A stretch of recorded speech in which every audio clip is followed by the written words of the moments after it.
शुक्लांबरधरं विष्णुं शशिवर्णं चतुर्भुजं प्रसन्नवदनं ध्यायेत् सर्वविघ्नोपशान्तये अगजान् पद्मार्कं गजाननमहर्निशम् एकदन्तं भक्तानाम् एकदन्तमुपास्महे। गुरुब्रह्मा गुरुविष्णु गुरुदेवो महेश्वरः गुरुसाक्षात् परब्रह्म तस्मै श्रीगुरुवे नमः। मा गुरुभ्यो नमः। सीताराम गुरुभ्यो नमः। श्रीरामदास गुरुभ्यो नमः। मा मातायै नमः। ఆదిలక్ష్మీ మాతాయై నమో నమః। ఈరోజు కార్తీక మాసం 30వ అధ్యాయం, ఆఖరి అధ్యాయం. ఈరోజు 1వ తారీఖు డిసెంబర్ నెల 2024 సంవత్సరం ఆదివారం అమావాస్య. ఈరోజు కార్తీక మాస పురాణము 30వ అధ్యాయం, ఆఖరి అధ్యాయం ప్రారంభం. ముందుగా కార్తీక వ్రత మహిమ ఫలశ్రుతి. నైమిసారణ్య ఆశ్రమంలో శౌనకాది మహామునుల కందవరకు సూతమహాముని తెలియజేసిన విష్ణు మహిమను, విష్ణు భక్తుల చరిత్రను విని ఆనందించి 1000 నోళ్ల కొనియాడిరి. శౌనకాది మునులకు ఇంకనూ సంశయములు తీరనందున సూతిని గాంచి, ఓ ముని తిలకమా, కలియుగమందు ప్రజలు అరిషడ్వర్గములకు దాసులై అత్యాచార పరులై జీవించుసు సంసార సాగరము తరింపలేకున్నారు. అటువంటి వారు సులభంగా ఆచరించే తరుణోపాయమేదైనా కలదా? ధర్మములన్నింటిలో మోక్ష సాధన ఉపకరించు ఉత్తమ ధర్మమేది? దేవతలందరిలోనూ ముక్తి నొసంగు ఉత్తమమైనదెవరు? మానవుని ఆవరించి ఉన్న అజ్ఞానమును రూపుమాపి పుణ్యఫలమిచ్చు కార్యమేది? ప్రతిక్షణము మృత్యు వెంబడించున్న మానవులకు సులభము మోక్షము పొందుగల ఉపాయమేమి? హరినామస్మరణ సర్వదా చేయుచున్న మేము ఈ సంచయములతో నున్నాము కాన దీనిని వివరించి తెలియజేయమని కోరిరి. అంత సూతుడా ప్రశ్న ఆలకించి, ఓ మునులారా, మీకు కలిగిన సంశయములు తెలుసుకొనవలసినవి. కలియుగమందలి మానవులు మందబుద్ధులు, క్షణిక సుఖములతో నిండిన సంసార సాగమును దాటుటకు మీరడిగిన ప్రశ్నలు మోక్ష సాధనము కాగలవు. కార్తీక వ్రతం వలన యాగాది క్రతువులో వచ్చిన పుణ్యము దాన ధర్మ ఫలము చేకూరును. కార్తీక వ్రతము శ్రీమన్నారాయణకు ప్రీతికరమైన వ్రతము. ఇది అన్ని వ్రతముల కంటే ఘనమైనదని శ్రీహరి వర్ణించి ఉన్నాడు. ఆ వ్రతమహిమ వర్ణించుటకు నాకు శక్తి చాలదు. అంతేకాదు, సృష్టికర్తయకు ఆ బ్రహ్మదేవునికి కూడా శక్యము కాదు. అయినను సూక్ష్మముగా వివరించదను. కార్తీక మాసమందు ఆచరించవలసిన పద్ధతులను చెప్పుచున్నాను, శ్రద్ధగా ఆలకింపుడు. కార్తీక మాసమున సూర్యభగవానుడు తులారాశి యందున్నప్పుడు శ్రీహరి ప్రీతి కొరకు మనకు ముక్తి కలుగుటకు తప్పనిసరి నదీ స్నానము చేయవలేను. దేవాలయానికి వెళ్ళి హరిహరాదులను పూజింపవలెను. తనకున్న దానితో కొంచెమైనను దీపాదానం చేయవలేను. ఈ 4 రోజులు విధవండిన పదార్థములు తినకూడదు. రాత్రులు విష్ణు ఆలయం కానీ శివుని ఆలయం కానీ ఆవు నెయ్యితో దీపారాధన చేయవలెను. ప్రతిదినము సాయంకాలము పురాణ పఠనం చేయవలెను. ఈ విధంగా చేసిన సకల పాపముల నుండి విముక్తులై సర్వ సౌఖ్యములు అనుభవింతురు. సూర్యుడు తులారాశి యందున్న 4 రోజులు ఈ విధంగా ఆచరించేవారు జీవన్ముక్తులవుదురు. వీటిలో ఆచరించుటకు శక్తి ఉండి కూడా ఆచరించక గాని, లేక ఆచరించేవారిని చూసి ఎగతాళి చేసిన గాని, వారికి ధన సహాయము చేయువారికి అడ్డుపడిన వారును ఇహమందు అనేక కష్టముల పాల్గొటే గాక వారి జన్మాంతరమందు నరకంలో పడి యమకింకరుల చేత నానా హింసల పాలవుదురు. అంతేగాక అట్టివారు 100 జన్మల వరకు చండాలాది హీన జన్మములెత్తుదురు.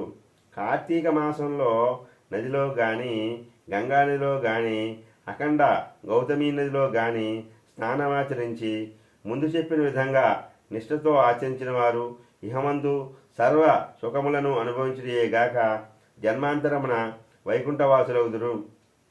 సంవత్సరంలో వచ్చు అన్ని మాసముల కన్నా కార్తీక మాసము ఉత్తమోత్తమైనది, అధిక ఫలదాయకమైనది, హరిహరాదులకు ప్రీతికరమైనది.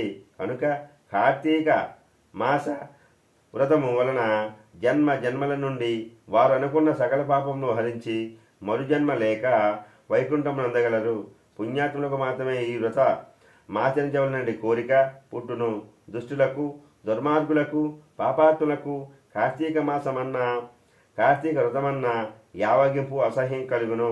కాన ప్రతి మానవుడు ఈ పరమసత్యమును గ్రహించి ఇటువంటి పుణ్యకాలమును చేతులారా విడవక ఆచరించవలెను. ఇటులా నెల రోజులు చేయలేని వారు కార్తీక శుద్ధ పౌర్ణమి నాడు అయినను తమ శక్తి కొలది వ్రతమాచరించి పురాణ శ్రవణము చేసి జాగరణము ఉండి మరునాడు ఒక బ్రాహ్మణుడు భోజన మిడిచినచో నెల రోజులు చేసిన ఫలముతో సమాన ఫలమును. ఈ మాసంలో ధనము, ధాన్యము, బంగారము, గృహము, కన్యాదానములు చేసినచో ఎప్పటికీ తరగని పుణ్యము లభించును. ఈ నెల రోజులు ధనవంతుడైనను బీదవాడైనను మరెవ్వరైనను సరే సదా హరినామస్మరణ చేయుచు పురాణములు వింటూ పుణ్యతీర్థములను సేవిస్తూ దాన ధర్మములు చేయుచున్న ఎడల వారికి పుణ్యలోకమబ్బును. ఈ కథను చదివిన వారికి విన్నవారికి శ్రీమన్నారాయణుడు సకల ఐశ్వర్యములు ఇచ్చి వైకుంఠ ప్రాప్తి కలుగజేయును. త్రిశంసాధ్యాయము అనగా 30వ ఆఖరి రోజు కార్తీక మాస పారాయణ ఆఖరి రోజు పారాయణ సమాప్తము. ఓం సర్వే జన సుస్థిర్భవతు. ఓం సర్వేశ్వా శాంతిర్భవతు. ఓం సర్వేషాం పూర్ణం భవతు. ఓం శాంతి శాంతి శాంతి.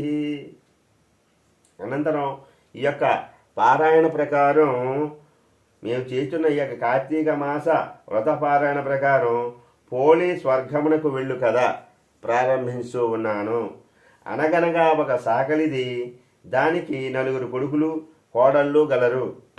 ఆ సాకలిది 3 కోడళ్ళు ఆశ్వయుజ బహుళ అమావాస్య మొదలుకొని కార్తీక మాసంలో ప్రతిరోజు తెల్లవారుజామున స్నానం చేసి దీపములు పెట్టుకుండేవారు. ఈ విధంగా నెల రోజులు చేసిరి. తరువాత కార్తీక బహుళ అమావాస్య నాడు తెల్లవారుజామున లేచి కడసారపు కోడలితో మేము స్నానంకు వెళుచున్నాము, మేము వచ్చే వరకు ఇంటి వద్ద జాగ్రత్తగా ఉండవలసింది అని చెప్పి సాగలిది 3 కోడళ్లను స్నానంనకు వెళ్ళిరి. అప్పుడు చిన్న కోడలు లేచి చల్ల చేసిన కవ్వంనకు అంటుకున్న వెన్న ఊచుకొని పత్తి చెట్టు కింద పడిన ఒక పత్తి కాట తెచ్చుకొని ఒత్తి చేసి నూతి వద్ద స్నానం చేసి దీపం వెలిగించి అత్తగారు చూడకుండా ఇనుటకు ఆ దీపం మీద సాగల వాన మోదవేసింది. అప్పుడు దానికి ఆకాశం నుండి ఒక విమానం వచ్చింది. ఆ చిన్నది విమానం ఎక్కి బొందితో కూడా స్వర్గంకు వెళ్ళుచూ ఉండెను. ఆమె అలా వెళ్ళుట ఏటి ఒడ్డున దీపములు పెట్టుకుంటున్న వాళ్ళందరూ చూసి సాకలిపోలి స్వర్గంకు వెళ్ళుచున్నది, సాకలిపోలి స్వర్గంకు వెళ్ళుచున్నది, సాకలిపోలి స్వర్గంకు వెళ్ళుచున్నది, సాకలిపోలి స్వర్గంకు వెళ్ళుచున్నది అంటూ అందరూ అరుస్తూ ఆశ్చర్యపడసాగిరి. అంతా మా కోడలేమిటి, స్వర్గానికి వెళ్ళడం ఏమిటి అని సాకలిది దాని 3 కోడళ్ళు ఆశ్చర్యంతో చూసిరి. అలా చూసి ఆ నలుగురు విమానం మీద వెళుచున్న చిన్న కోడలి కాళ్ళు పట్టుకుని. అప్పుడు విష్ణుమూర్తి వచ్చి, నీవు ఈ చిన్న కోడలను విడిచిపెట్టి 3 కోడలను తీసుకొని వెళ్ళి శ్రద్ధ లేకుండా భక్తి లేకుండా దీపములు పెట్టుచున్నావు. ఈమె శ్రద్ధాభక్తులతో పెట్టుకుంది కాబట్టి దీనికి బొందితో స్వర్గం ఇచ్చినాను, నీవు వడవల పాలై పొమ్ము అని శాపం పెట్టి వెళ్ళిపోయాను. ఈ కథ చెప్పి అక్షింతలు వేసుకొలవలేను, దీనికి ఉద్యాపనం లేదు. సద్గురు సాయినాథ్ మహారాజ్ కీ జై. అఖిలాండ కోటి బ్రహ్మాండ నాయక రాజాదిరాజ యోగిరాజ పరబ్రహ్మ శ్రీ సచ్చిదానంద సమసద్గురు సాయినాథ్ మహారాజ్ కీ జై. సకలం శ్రీ సాయినాథర్పణమస్తు శుభం భవతి. ఓం నమ శివాయ. హర హర మహదేవ శంభో శంకర. సదాశివాయ విశ్వేశ్వరాయ వీరభద్రాయ గణనాథాయ ప్రజాపతియే నమో నమః. ఓం నమో నమో నమ శివాయ. ఓం నమ శివాయ. నమో నమః నమో నమః నమో నమః. శ్రీశైల మల్లికార్జున వాసాయ అమరావతి అమర రామలింగేశ్వరాయ అమరేశ్వరాయ కాశీ విశ్వేశ్వరాయ దాక్షారామ భీమేశ్వరాయ సామర్లకోట క్షీరారామలింగేశ్వరాయ పట్టిశాచల వీరభద్రేశ్వరాయ పోలవరం శ్రీ మహానందీశ్వరాయ నమో నమః. ఓం నమ శివాయ. హర హర మహాదేవ శంభో శంకర. సదాశివాయ విశ్వేశ్వరాయ వీరభద్రాయ గన్నాథాయ ప్రజాపతియే నమో నమః. నమో నమః. నమో నమః. సర్వం శ్రీ పరమేశ్వరార్పణమస్తు. శుభం భవతి. ఈ యొక్క 2024 సంవత్సరాంతంలో కార్తీక మాస పురాణము ఆ యొక్క సదాశివుని దయ వలన నేను నమ్ముకున్నటువంటి ఆ దత్తాత్రేయుడు, శ్రీపాద శ్రీవల్లభ స్వామి మరియు శ్రీ షిరిడి సాయినాథుని దయ వలన ఈ యొక్క 30 రోజులు పారాయణము నిరాటంగా కొనసాగింది. దానికి వారికి పూర్తి ధన్యవాదాలు తెలియజేసుకుంటున్నాను. ఆ విధంగానే ఈ యొక్క 30 రోజులు పారాయణ కూడా శ్రోతలందరూ కూడా మా యొక్క చలమాధ్యం ద్వారా పంపించున్నాను. వాళ్ళందరూ కూడా విని ఆనందించగలరని, సదా మహాశివుని యొక్క ఆశీస్సులు పొందుతారని, తద్వారా శ్రీ దత్తాత్రేయ స్వామి, శ్రీపాదవల్లభ స్వామి మరియు శ్రీ షిరిడి సాయినాథుని యొక్క ఆశీస్సులు పొందగలరని, తద్వారా మీ కుటుంబంలో అష్టైశ్వర్యములతో, ఇష్టభోగములతో, సిరి సంపదలతో తొలతూగుతూ ఉంటారని, మీ యొక్క మనసులో ఉన్నటువంటి చిరకాల కోరికలు అన్నీ కూడా నెరవేరాలని సదా శ్రీ సాయినాథుని ప్రార్థిస్తూ ముగించు ఉన్నాను. సెలవు. ఇట్లు సాయి మాలిక్, మందిరం, పోలవరం. ఓం సాయి శ్రీ సాయి.